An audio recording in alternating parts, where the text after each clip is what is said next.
Jake Paul announces backup for Nate Diaz fight. Gilbert Burns sends a stern warning to Belal Muhammad, and Molly McCann and Dan Hooker announce their next fights.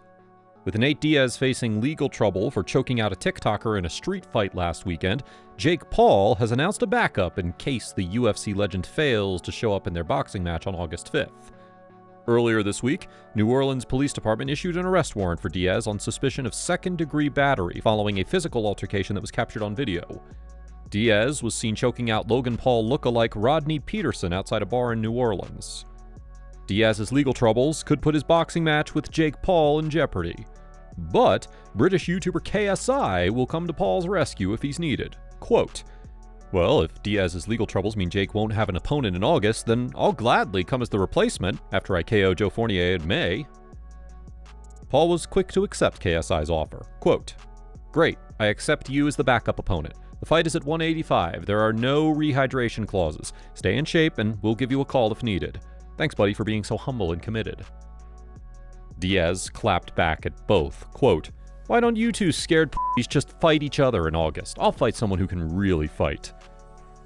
Paul is putting in the work for arguably the biggest fight of his boxing career, and he's taking the help of the right people, including 2022 Trainer of the Year Bob Santos, who predicts a knockout victory for the problem child on August 5th. You know, I was working out with him. I caught him on the mitts.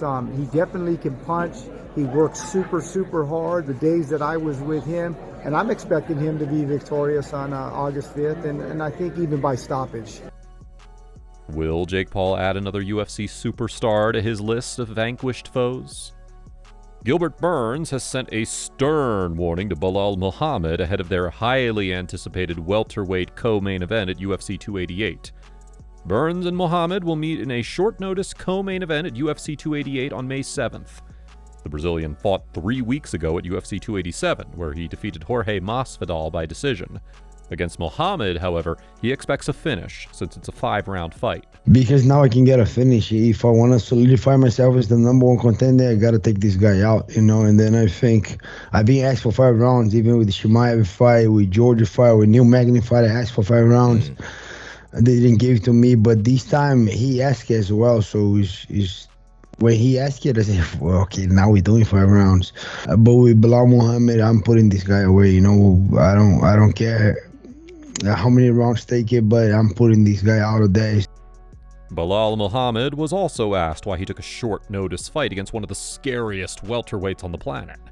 This is what he had to say. It's a big opportunity like this on a pay-per-view to be a co-main event, and then knowing that I beat Gilbert Burns, there's nothing else ahead of me. I had to take it. No, I love it, man. Who do you think will win the welterweight co-main event between Belal Muhammad and Gilbert Burns at UFC 288? Molly McCann is back in action, and she will fight Yulia Stoliarenko at UFC London in July. McCann suffered a tough loss in her most recent fight against Erin Blanchfield at UFC 281. Prior to that, she was riding a 3-fight winning streak with back-to-back spinning elbow knockouts against Luana Carolina and Hannah Goldie. Both of her highlight reel knockouts came in London, so she must be feeling pretty confident ahead of her trip back to England's capital. The same cannot be said about Stoliarenko. After losing 4 out of her 5 fights since joining the UFC in 2020, Stoliarenko is lacking in confidence. It's very much a do-or-die situation for her. The UFC has also booked a lightweight matchup between Dan Hooker and Jalen Turner at UFC 290. The pair was originally scheduled to compete at UFC 285, but after Hooker withdrew due to injury, Turner faced Mateusz Gamrot on short notice and lost by a split decision.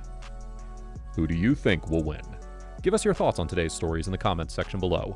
If you liked our video, please show us some love by subscribing and turning on notifications so that you can stay up to date with all the latest happenings in the world of MMA.